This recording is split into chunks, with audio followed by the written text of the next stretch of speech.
এবার যে বড় খবরের দিকে নজর রাখবো, আরজিকর কাণ্ডে চার্জ গঠনের সময়সীমা বৃদ্ধির দাবি জানিয়ে এবার কলকাতা হাইকোর্টের দ্বারস্থ হলেন সন্দীপ ঘোষ। যেমনটা জানা যাচ্ছে যে চার্জ গঠনের সময়সীমা বৃদ্ধির দাবি জানিয়ে কলকাতা হাইকোর্টের দ্বারস্থ হলেন সন্দীপ ঘোষ। আরজিকরে আর্থিক দুর্নীতি মামলায় অভিযুক্ত হয়ে জেলে থাকা প্রাক্তন অধ্যক্ষ সন্দীপ ঘোষ এবার হাইকোর্টের দ্বারস্থ। চার্জ গঠনের মেয়াদ বৃদ্ধি করার দাবি জানিয়ে কলকাতা হাইকোর্টের দ্বারস্থ সন্দীপ ঘোষ। এই বিষয় নিয়ে কথা হলে আমাদের সঙ্গে টেলিফোন লাইনে রয়েছে প্রতিনিধি রিমিক। চার্জ গঠনের সময়সীমা বাড়ানোর দাবি জানিয়ে এবার কলকাতা হাইকোর্টের দ্বারস্থ সন্দীপ ঘোষ, কি জানা যাচ্ছে? হাইকোর্টের দ্বারস্থ হয়েছিলেন আরজিকরের আর্থিক দুর্নীতি মামলায় অভিযুক্ত এবং এই মুহূর্তে জেলে থাকা প্রাক্তন অধ্যক্ষ সন্দীপ ঘোষ। জানো যে দীর্ঘদিন ধরে সিবিআই আদালতে দাবি করছিল যে রাজ্যের স্বাস্থ্য দপ্তর সন্দীপ ঘোষের বিরুদ্ধে এনওসি দিচ্ছে না। অবশেষে স্বাস্থ্য ভবন থেকে সন্দীপ ঘোষের বিরুদ্ধে চার্জ গঠনের এনওসি দেওয়া হয় এবং গত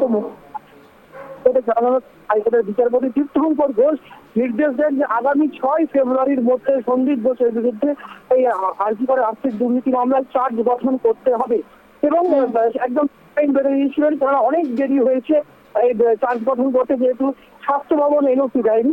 এবং তারপরে কিন্তু সেই সময়সীমা হাইকোর্ট যে 6 ফেব্রুয়ারির মধ্যে যে সময়সীমা দিয়েছে সেটা আরো বাড়ানোর দাবি নিয়ে আজকে সন্দীপ ঘোষ কলকাতা হাইকোর্টের দ্বারস্থ হয়েছিলেন এবং তিনি অনুরোধ করেন দ্রুত শুনানির আর্জি জানান এবং আদালতে তারা দাবি করেন যে 3 দিনের মধ্যে তারা আশঙ্কা করছেন যে 3 দিনের মধ্যে সিবিআই চার্জ গঠন করতে চাইছে এবং তাদের এতদিন ধরে দেওয়া হয়নি এবং অবশেষে স্পেশাল কোর্টের নির্দেশে তারা নথি পাচ্ছে এবং প্রায় 10,000 পাতার নথি তারা সিবিআই তাদেরকে দিয়েছে এবং এই 3 দিনের মধ্যে, এই অল্প সময়ের মধ্যে সেই নথি পড়া কোনোভাবেই সম্ভব নয়।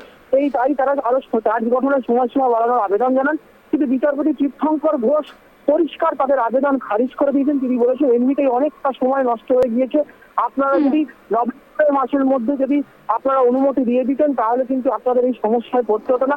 আপনারা এই কদিনের মধ্যে এই 10,000 টাকা কিভাবে করবেন সেটা আপনারা বুঝেন এবং খুব গুরুত্বপূর্ণ একটা পর্যবেক্ষণে বিচারপতি তীর্থঙ্কর ঘোষ যেটা বলেছেন যে সিস্টেমেটিক ভাবে এই আরজিকরের আর্থিক দুর্নীতি সিস্টেমেটিক ভাবে ডিলে করা হচ্ছে, করানো হচ্ছে ডিলে, অর্থাৎ কেউ বা উদ্দেশ্য প্রণোদিত ভাবে কেউ বা কারা এই মামলাটাকে ডিলে করতে চাইছে বলে তিনি খুব ইঙ্গিতপূর্ণ মন্তব্য করেছেন এবং তিনি বলেছেন যে কে বা কারা এই ডিলেটা করতে চাইছে সেই বিষয়ে আমি যাচ্ছি না, তবে যে নির্দেশ আদালত দিয়েছে অর্থাৎ 6 ফেব্রুয়ারির মধ্যে সন্দীপ ঘোষের বিরুদ্ধে চার্জ গঠন করতে হবে সিবিআই কে, সেই নির্দেশই বহাল থাকবে, কোনো সময়সীমা বাড়ানোর আবেদন শোনা হবে না।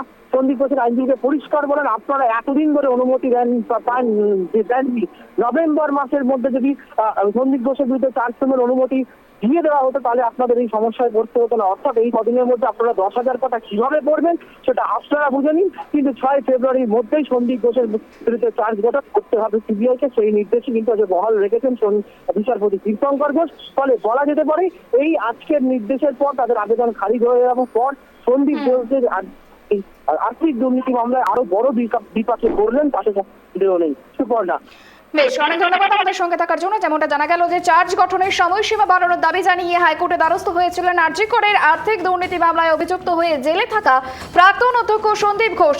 যদিও তার আবেদন খারিজ করে দেয় বিচারপতি তীর্থঙ্কর ঘোষ, এই মামলায় পদ্ধতিগতভাবে দেরি হচ্ছে বলেই বিস্ফোরক মন্তব্য করেন বিচারপতি তীর্থঙ্কর ঘোষ। সন্দীপ ঘোষের বিরুদ্ধে চার্জ গঠনের জন্য 6 ফেব্রুয়ারি অবধি সময়সীমা দেওয়া হয়েছিল বিচারকের পক্ষ থেকে এবং সেই সময়সীমা আরো বৃদ্ধি করার দাবি জানিয়ে কলকাতা হাইকোর্টের দ্বারস্থ হন সন্দীপ, যদিও তার আবেদন খারিজ করে দেন বিচারপতি তীর্থঙ্কর ঘোষ।